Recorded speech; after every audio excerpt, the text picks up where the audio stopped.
তার জন্য আমরা দোয়া করছি, তাদের কাছে ক্ষমা চাইছি। ভাই, আকুল আবেদন করি, আপনারা স্যাংশন দিয়েন না।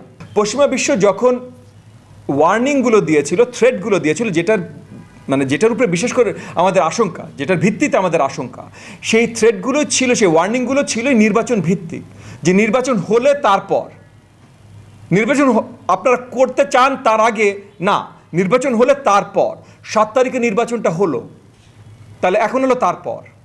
সো স্যাংশন যদি দেওয়ারও থাকে, এই তারপর, এখন এই যে সরকার যখন তৈরি করবে, শপথ যখন নিবে, তারপর এই সময়টা হলো স্যাংশনের আশঙ্কা। সো এই আশঙ্কায় আমরা ছিলাম, এই আশঙ্কার সময় পেরিয়ে যায়নি, এর জন্য এই আশঙ্কা আমরা এখনও আছি। এবং এই আশঙ্কা আমরা একা একা স্বপ্নে দেখে বানাইনি, এই আশঙ্কাটা পশ্চিমা বিশ্ব থেকে পরিষ্কারভাবে এসছে। আমেরিকার যুক্তরাষ্ট্রের সেক্রেটারি অফ স্টেট, ওদের ফরেন মিনিস্টার যিনি আর কি, তিনি নিজে বলেছেন, ওনাদের deputy foreign minister deputy secretary of state নিজে বলেছেন, তারা লিখিত আকারে দিয়েছেন। এই কারণে আমরা ভয় পেয়েছি, এই কারণে আমাদের আশঙ্কা, এটা স্বপ্নে পাওয়া আশঙ্কা না। এবং এই আশঙ্কাটা আমরা চেয়ে আনিনি, আমরা কাউকে যেয়ে বলিনি এইটা করেন। যদিও সরকার পক্ষ আমাদের উপরে দোষারোপ করে যে বিরোধী দলরা এটা বিদেশে যে টাকা দিয়ে লবিং করছে, টাকা তো সব আপনাদের। আপনার এক মন্ত্রীর লন্ডন শহরে 155টা বাড়ি। আমি তো ভাই কোনো জমিদারের কথা বাংলাদেশে চিন্তা করতে পারি না যে ঢাকা শহরে 155টা বাড়ি আছে। আপনার এক মন্ত্রীর লন্ডন এক শহরে 155টা বাড়ি। তাইলে ওই যে বিদেশে টাকা দিয়ে যে বিদেশি সরকারকে লবি করবে, এই টাকাটাও কার আছে ভাই? আমার না আপনাদের। সো তাহলে তারা করেছে। লবিং আমরা করিনি এইটার জন্য, এবং তো এখনো ভয় পেয়ে জনগণের জন্য দোয়াও আমরা করছি যেন এই সংসার না আসে। আওয়ামী লীগ করছে না, আওয়ামী লীগ বুক ফুলে বেড়াচ্ছে, স্যাংশন আসলে আসবে, আমার কি? হ্যাঁ, আসলেই তো তাদের কি? Dubai, Singapore, Hong Kong, Canada, US, কোনো জায়গা নেই যেখানে হান্ড্রেডস অফ মিলিয়ন্স বা বিলিয়ন ডলার তারা আটকে রাখে নাই। তো তাদের তো স্যাংশন নিয়ে চিন্তা নাই। 17.5 কোটি মানুষকে নিয়ে তো তাদের চিন্তা নাই, সেই চিন্তা তো আমাদের ভাই। তার জন্য আমরা দোয়া করছি, তাদের কাছে ক্ষমা চাইছি। ভাই, আকুল আবেদন করি, আপনারা স্যাংশন দিয়েন না। সেটা আমরা করছি, কারণ আমরা বুক ফুলায় বলতে পারি না ভাই স্যাংশন দিয়েন না। কেন বুক ফুলায় বলতে পারি না? কারণ আমার পার্সোনাল কিছু আসে যায় কি না যায়, আসে যায় না ভাই। আমার দেশে 17.5 কোটি মানুষের আসে যায়। আর যেই 300 জন বুক ফুলিয়ে ড্রাম পিটিয়ে জয় এবার নৌকার বলতে বলতে এই যে পার্লামেন্টে যাবে, এই 300 জনের 100 জন এই স্যাংশন থামানোর জন্য কিছু করে নাই। এগেন দোয়া করছি যেন না আসে, বাট যদি আসে, একজনও থামানোর জন্য কিচ্ছু করে নাই। এবং এই একজনও খুঁজে পাবেন না যার বিশাল ব্যাংক অ্যাকাউন্ট এই দেশের বাইরে অলরেডি নাই। সো এই কারণে আমাদের আশঙ্কা, এই কারণে আমাদের আন্দোলন ছিল, আছে, থাকবে। এবং পশ্চিমা বিশ্বের কাছে আমাদের এইটুকু আকুল আবেদন থাকবে যে ভাই, এই দেশের জনগণের ক্ষতি হয় এমন কিছু প্লিজ আপনারা করেন না। কোনো পশ্চিমা বিশ্বের কোনো দেশ এখনো স্বীকৃতি দেয়নি। চীন, রাশিয়াকেও আসলে পশ্চিমা বিশ্ব ঠিক ধরা হয় না, পশ্চিমারাই ধরে না। সো রাশিয়া, চীন, ভারত যারা স্বীকৃতি দিয়েছে, তারা এর আগে থেকেও এই নির্বাচনকে স্বীকৃতি দিয়েই আসছিলেন। সো তারা ভিন্ন ধর্মী কিছু করেননি। গত 7ই জানুয়ারি অনুষ্ঠিত হওয়া দ্বাদশ জাতীয় সংসদ নির্বাচন পুরো বিশ্বের বুকে বাংলাদেশকে একটি অকার্যকর গণতান্ত্রিক দেশ হিসাবে তুলে ধরেছে। আবারও প্রমাণিত হয়েছে, কূটকৌশলে প্রকৃত বিরোধী রাজনৈতিক শক্তিগুলোকে পুরো নির্বাচন প্রক্রিয়া থেকে দূরে রেখে জালিয়াতির মাধ্যমে আমি আর ডামি মার্কা নির্বাচন করে জনগণের ম্যান্ডেটবিহীন আরেকটি কথিত সরকার বাংলাদেশের শাসনভার গ্রহণ করতে যাচ্ছে। জাতীয়তাবাদী গণতান্ত্রিক আন্দোলন এনডিএম এই প্রহসনের কথিত নির্বাচনকে প্রত্যাখ্যান করছে। আমরা নির্বাচনে ঘটে যাওয়া অনিয়ম বা কারচুপির চেয়েও বেশি উদ্বিগ্ন কিভাবে নির্বাচনের নামে একটি প্রহসনকে রাষ্ট্রীয় মদদে মঞ্চস্থ করা হলো এবং এই সম্ভাব্য বৈশ্বিক প্রভাব কি সেটা নিয়ে। প্রিয় বন্ধুগণ, পুরো নির্বাচন প্রক্রিয়াটি ছিল প্রশ্নবিদ্ধ। নির্বাচন পরবর্তী বিদেশি সাংবাদিক এবং পর্যবেক্ষকদের সাথে মতবিনিময়ে প্রধানমন্ত্রী যেভাবে গ্রহণযোগ্য একটি নির্বাচন প্রকৃত প্রতিদ্বন্দ্বিতাকারী বিরোধী শক্তির প্রয়োজনীয়তাকে অস্বীকার করেছেন, তা জাতির জন্য লজ্জার। এই নির্বাচনে ভোটার টানতে গ্রাম পর্যায়ে ভয়ভীতি দেখানো হয়েছে।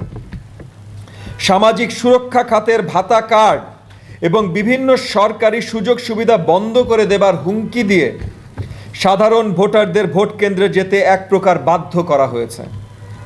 এত কিছুর পরও এই নির্বাচনে ভোটার উপস্থিতি ছিল একেবারেই নগণ্য। নির্বাচন ছিল সরকারের ইচ্ছাধীন। নিজ দলের পদধারী ব্যক্তিদের স্বতন্ত্র প্রার্থী করে এক প্রকার নিয়ন্ত্রিত এবং তামাশার নির্বাচন করে আওয়ামী লীগ দেশের জনগণ এবং গণতান্ত্রিক বিশ্বকে বোকা বানানোর চেষ্টা করেছে। নির্বাচন প্রতিদ্বন্দ্বিতাকারী কোনো রাজনৈতিক দলই নৌকার বিরুদ্ধে জয়লাভ করতে পারে নাই। আওয়ামী লীগ মনোনীত, আওয়ামী লীগ সমর্থিত এবং আওয়ামী লীগের স্বতন্ত্র প্রার্থীরাই শুধু জয়লাভ করেছে। কথিত কিংস পার্টির চেয়ারম্যান, মহাসচিব সহ প্রায় সব প্রার্থীদের জামানত বাজেয়াপ্ত হয়েছে। আওয়ামী লীগের কাছ থেকে আসন ছাড় পাওয়া দেশের সবচেয়ে নির্লজ্জ রাজনৈতিক দল জাতীয় পার্টির নির্বাচিত 11 জন সংসদ সদস্য ছাড়া দলটির অধিকাংশ প্রার্থী জামানত হারিয়েছেন। বিরোধী মহল থেকে সরকারের প্রলোভনে নির্বাচনে যাওয়া কল্যাণ পার্টির চেয়ারম্যান ছাড়া দলটির সব প্রার্থী শোচনীয় পরাজয় বরণ করেছেন। দলটির চেয়ারম্যানকে জেতাতে একটি বিশেষ গোয়েন্দা সংস্থা স্থানীয় জনপ্রতিনিধিদের চাপ সৃষ্টি করেছে বলে নির্বাচন কমিশনে অভিযোগ জমা পড়েছিল। নির্বাচনের দিন কক্সবাজার 1 আসনের স্বতন্ত্র প্রার্থী এবং বর্তমান সাংসদ অনিয়মের অভিযোগে নির্বাচন বর্জনও করেছেন। জয়ের দেখা পায়নি অংশ নেয়া 28টি রাজনৈতিক দলের 23টি, এমনকি এই দলগুলোর কোথাও ন্যূনতম প্রতিদ্বন্দ্বিতাও গড়ে তুলতে পারেনি। নির্বাচনের এই চিত্র বলে দেয় প্রধানমন্ত্রী জনগণের অংশগ্রহণে নির্বাচন হয়েছে বলে যে বক্তব্য রেখে চলেছেন তা সর্বৈব মিথ্যা এবং ভয়ঙ্কর এক ধরনের প্রতারণা। এই নির্বাচন হয়েছে আওয়ামী লীগের ইচ্ছাধীন, সাজানো, পাতানো এবং খেলাধুলার নির্বাচন। নির্বাচনের মূল সংজ্ঞা হলো যথাযথ বিকল্প থেকে বেছে নেবার সুযোগ। নিরপেক্ষ নির্বাচন মানে শুধু নির্বাচনের দিন শান্তিপূর্ণ থাকা বা সঠিকভাবে ভোট গণনা নয়। অবাধ এবং নিরপেক্ষ নির্বাচন মানে প্রত্যেকটি প্রতিদ্বন্দ্বী রাজনৈতিক দল সারা বছর অবাধ রাজনীতি চর্চার সুযোগ পাবে, কালো টাকা এবং পেশাশক্তির প্রভাব মুক্ত নির্বাচন হবে, নির্বাচনের প্রচারে সব দল সমান সুযোগ পাবে, নির্বাচন ব্যবস্থাপনা সরকারের কেন্দ্রীয় এবং স্থানীয় প্রভাব মুক্ত থাকবে, প্রশাসন এবং আইন শৃঙ্খলা বাহিনী নিরপেক্ষতা বজায় রাখবে এবং নির্বাচনের দিন ভোটারগণ স্বতঃস্ফূর্তভাবে তাদের ভোটের গুরুত্ব আছে এটা মনে করে ভোট দিবে এবং ভোটের ফলাফলে ঘোষণা যথাযথভাবে হবে। এই প্রহসনের নির্বাচনে এই সবগুলো উপাদানই অনুপস্থিত ছিল। প্রিয় সাংবাদিক বন্ধুগণ, আমরা পশ্চিমা বিশ্বের কাছে আহ্বান জানাবো, বাংলাদেশের সাধারণ জনতার কথা চিন্তা করে আপনারা বাণিজ্য নিষেধাজ্ঞার মতো কঠিন পদক্ষেপ না দিয়ে সরকারের উপর কূটনৈতিক চাপ অব্যাহত রাখুন, যাতে তারা নির্বাচন পরবর্তী রাজনৈতিক সংলাপের উদ্যোগ নেয়। এই আহ্বান আমাদের মহামান্য রাষ্ট্রপতির নিকটও। আমরা চাই অবিলম্বে রাজনৈতিক সমঝোতার মাধ্যমে একটি অবাধ এবং নিরপেক্ষ নির্বাচন। নতুন যে সরকার এবং সংসদীয় বিরোধী দল গঠিত হতে যাচ্ছে তার প্রতি জনসমর্থন নেই বিধায় এই সরকারের বিকল্প হিসাবে আমরা সব বিরোধী রাজনৈতিক দল মিলে যদি একটি ছায়া সরকার গঠন করতে পারি তাহলে আমরা একটি জনতার সংসদ গড়ে তুলতে পারব। আমরা স্বাভাবিক রাজনৈতিক পরিস্থিতির নিশ্চয়তা চাই।